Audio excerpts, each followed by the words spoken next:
안녕하세요 여러분. 지난 6강에서는 numpy에 있는 load.txt, save.txt에 대해서 알려드렸습니다.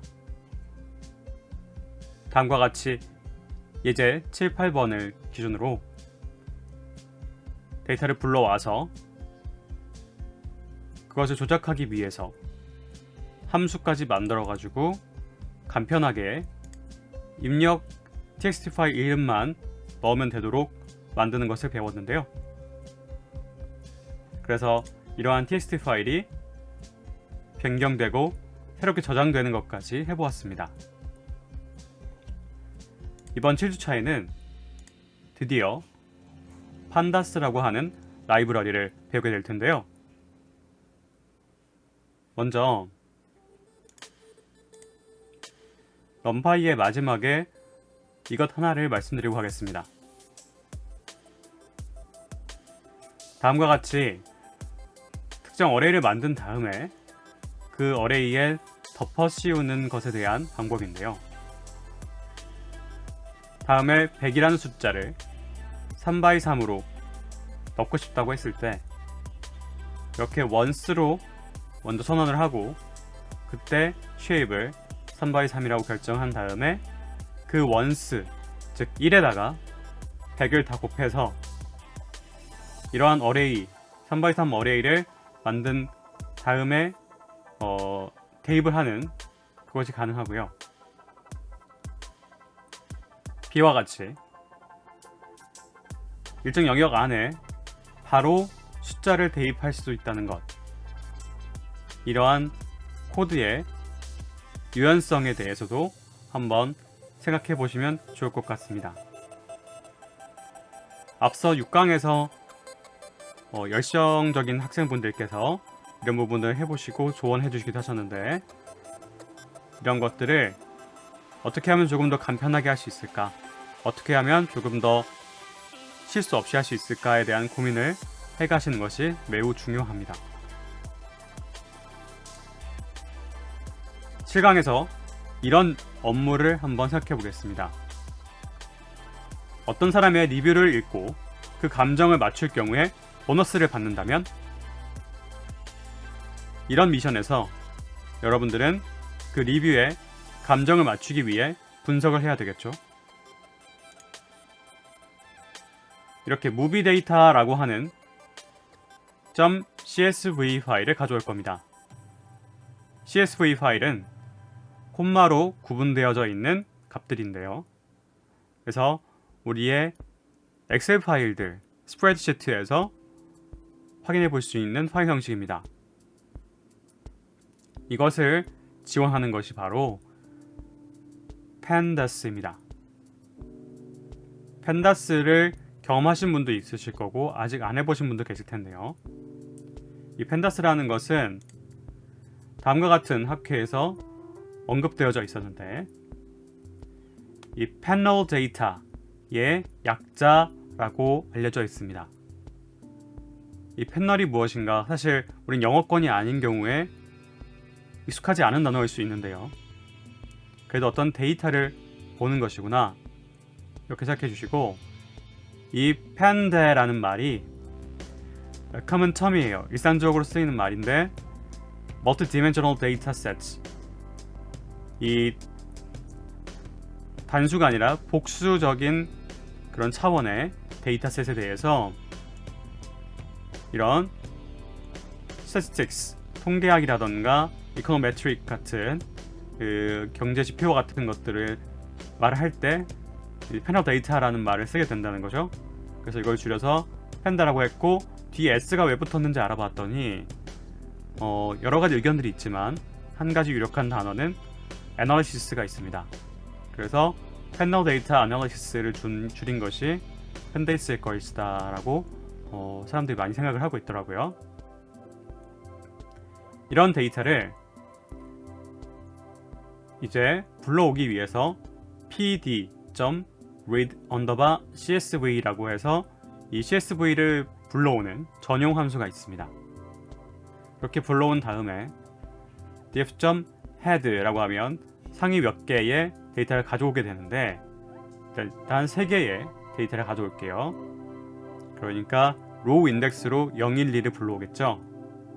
이렇게 불러와졌습니다.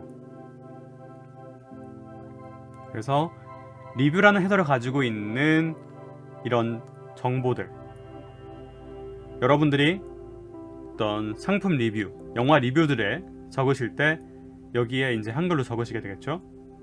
그리고 이것이 일정 점수 이상일 때 그 감정, sentiment, 감정이라는 뜻인데 이 감정을 긍정이다, 1로 표현하고 일정 이상 낮게 될 경우에 부정적이다, negative 라고 해서 0이라고 표현할 수 있습니다. 그래서 이런 텍스트 데이터를 우리가 파이썬 같은 것으로 분석해낼 수 있겠구나 라는 것을 기억해 주시면 좋고요. 이때 감정 1과 0을 나누는 기준은 7점 이상이 긍정, 4점 이하가 부정, 이렇게 되어져 있었습니다. 제가 이것은 따로 자료를 찾아봐서 이 앤드류 교수님과 크리스토퍼라는 분이 이제 작성하신 그 글의 그런 논문에서 찾아낸 것이에요. 그래서 이 기준이 아마 맞는 것으로 보여지고요. 이 데이터셋을 다루기 위해서는 이런 게 필요하다라는 점을 알아두시면 좋습니다. 패널이라는 게 익숙하지 않다고 말씀드렸는데 알아봤더니 이런 식으로 이렇게 판판이 이렇게 모여져 있는 것들, 격자 모양이 쭉쭉 모여져 있는 것들을 말해서 오크 패널스, 오크나무로 만들어져 있는 이런 패널들이 이제 모양을 이루고 있는 old door, 오래된 문이다, 이렇게 표현이 만들어지더라고요. 즉 이런 모양에다가 데이터가 하나씩 들어가게 되는 것을 의미하는 거죠. 말하자면 테이블이라고 부르게 되는 그런 표와 같다고 생각하시면 될 것 같습니다. 근데 이름을 귀엽게, 패널 데이터를 귀엽게 표현하기 위해서 아마도 이 판다라는 줄임말을 사용하게 된 것 같고요. 그래서 패널 데이터 애널리시스, 판다스에 대해서 지금부터 알아보도록 하겠습니다. 판다스는 구조화된 데이터 처리용 파이썬 라이브러리입니다.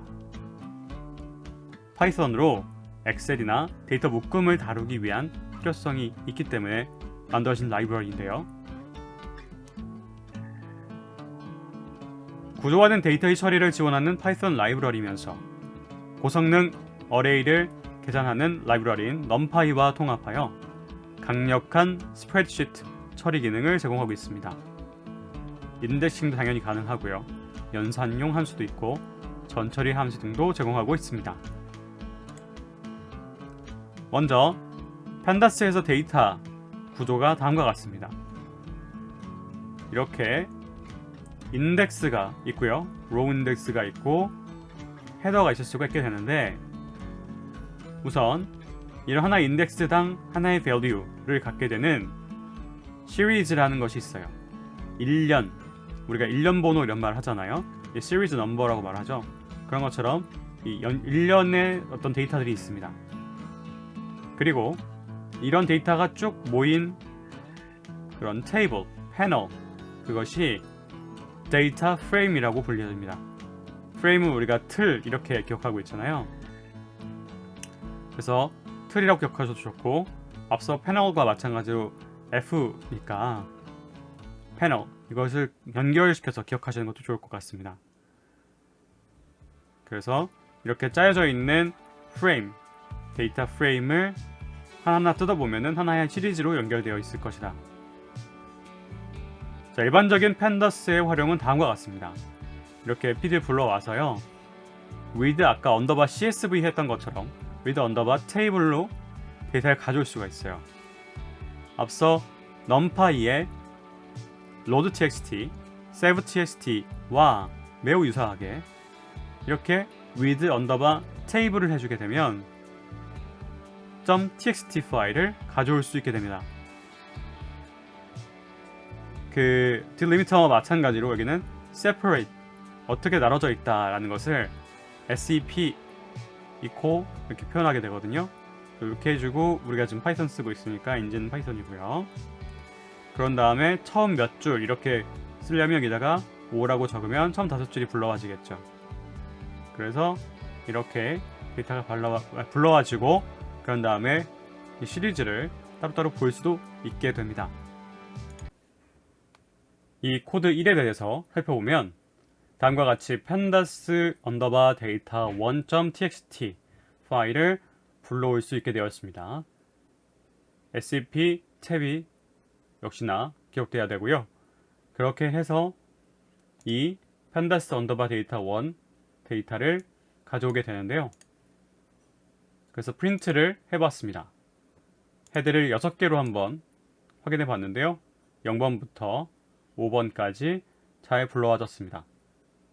그리고 이 프린트를 하지 않고 그냥 그 하위 항목을 바로 여기다가 적기만 해도 우리가 이 아웃으로 확인 가능합니다. 여기가 비어져 있으면 헤드에 입력이 지워져 있으면 5개가 자동으로 불러와지거든요. 디폴트가 5로 되어 있는 거죠. 이렇게요. 네, 여기까지 코드 1이었습니다. 그래서 따로따로 보기 위한 시리즈를 한번 볼게요. 자, 시리즈의 구성 요소는 다음과 같아요. 인덱스가 있고요. 그 다음에 데이터가 있고요. 이것을 아우르는 네임이 있습니다. 뭐 데이터 타입은 당연히 있을 수밖에 없겠죠. 넘파이에서 그 데이터 거기다가 인덱스가 있고 네임이 있다 이렇게 생각하시면 되는데, 자, 이런 어떤 구조가 어레이가 있고 그 어레이 인덱스와 네임 추가됐다고 생각하시면 되는데, 사실 파이썬 자체에도 이 딕트라는 것이 있죠. 딕셔너리가 있기 때문에 그것과 유사하구나 라고 생각하셔도 좋을 것 같아요. 자, 임포트 할 때 데이터 프레임만 불러오는 게 아니라 이렇게 시리즈도 따로 불러와야 시리즈를 활용할 수 있어요. 그 시리즈를 갖고 올 때 이렇게 pd.series 이런 형태로 대입을 해올 수 있습니다. 그래서 시리즈라는 의미를 가지는 sr1을 지금 보시면 되고요. 데이터, 인덱스, dtype, name 이것들을 각각 아규멘트들이니까 이 아규멘트들의 어떤 각각 정의를 한번 보시면 다음과 같아요. 데이터는 당연히 있어야 하고요. 인덱스를 따로 입력할 수 있는데 입력하지 않으면 그냥 0부터 우리가 알고 있는 숫자 일련 번호가 붙여집니다. 그리고 dtype은 그 데이터의 상태를 봐서 판단 내려가지고 파이썬이 정해주기도 합니다. 그리고 name은 뭐 정해주지 않으면 생성되지 않는데 정해주면 아까 헤더와 같이 만들어진다는 점을 기억해 주시면 되고요.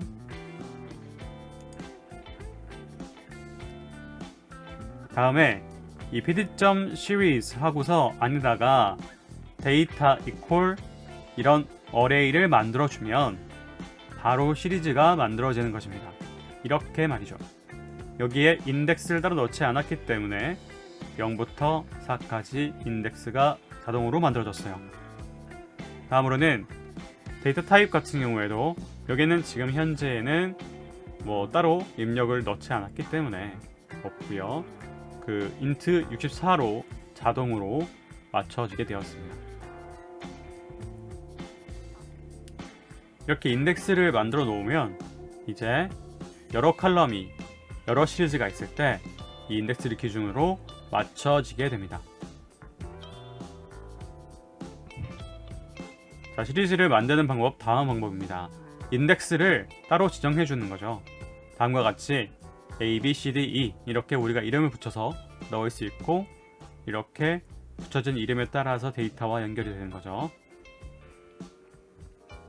다음으로는 이런 코드 3-2, 3-3, 3-4로 연결될 겁니다. 코드 3-2입니다. 3-1에 이런 int형 시리즈를 확인해 봤는데요. 여기에다가 dtype은 float로, name은 시리즈 1으로 추가를 해 봤습니다. 그랬더니 다음과 같이 시리즈가 name을 가지게 되었고 dtype이 float으로 변경되었습니다. 그렇게 1이 아니라 1.0 이렇게 된 것을 볼 수가 있어요. 다음으로 코드 3-3 같은 경우에는 데이터에 플롯형을 포함하게 되는 것일 텐데요. 리스트 ABCDE 이것을 인덱스에 넣기 위한 IND라고 선언을 했습니다. 그러면 이 각각 캐릭터가 인덱스로 잡히게 되겠죠. 그리고 이렇게 시리즈를 만들 때에 인덱스 이퀄 하고 넣어주게 되면 다음과 같은 인덱스가 만들어집니다. 다음으로 네임을 또 지정을 해주면 이렇게 되고요. 그리고 플롯형이 이미 데이터 안에 들어가 있기 때문에 5.1이라고 플롯형이 들어가 있기 때문에 전체적으로 다 자동적으로 플롯 64가 되어 있습니다. 마지막 코드 3-4입니다. 데이터가 5.1을 포함해서 이렇게 되어 있을 때에 ABCDE가 다시 또 인덱스로 지정이 되고요. 여기에 d타입은 int로 선언을 해보게 되면은 5.2 1이 있었음에도 불구하고 강제로 d타입을 int로 잡았기 때문에 뒤에가 다 사라지고 소수점 이하가 다 사라지고 정수형으로 딱 남게 됩니다. 그리고 int 32로 됩니다. 이와 같은 변화를 기억해 주시기 바랍니다. 다음은 시리즈의 인덱스 특징입니다. 코드 4-1을 보시면 이렇게 시리즈에다가 인덱스를 숫자가 들어가긴 하지만 우리가 약속해 놓은 순서가 있죠. 0부터 하나씩 늘려간다 라는 약속과 전혀 관계없이 우리가 이름을 따로 지정할 수가 있는 겁니다. 4312 이런 식으로 인덱스를 그저 마치 그냥 이름처럼 정의 내릴 수 있는 거죠. 그렇기 때문에 당연히 같은 이름으로 두 개가 지정도 가능합니다. 그러나 이렇게 되면은 나중에 본인이 스스로 해석을 할 때 좀 헷갈릴 수가 있으니까 되도록이면 이러지 않도록 주의해 주십사 하고 적어드린 겁니다. 다음으로는 시리즈 생성 세 번째인데요. 바로 우리가 파이썬 자체에 있는 딕셔너리를 그대로 활용해 보는 거예요. 딕스 데이터를 다음과 같이 키 밸류의 쌍으로 만들 수 있잖아요. 이것을 그냥 시리즈에다가 입력 바로 주게 되면 그대로 시리즈가 만들어집니다. 굉장히 호환성이 좋아졌다고 생각하시면 좋을 것 같아요. 이때에는 이름을 따로 지정한 게 아니고 우리가 딕셔너리로 만들었기 때문에 중복 인덱스는 안 됩니다. 그러나 이거는 뭐 우리가 중복 인덱스를 안 쓸 거니까 굳이 막 세세하게 기억하실 필요는 없고요. 아, 딕셔너리와 굉장히 호환성이 좋구나 이렇게 기억해 주시면 좋을 것 같습니다. 그래서 다음부터는 쭉 실습을 이어갈 예정입니다.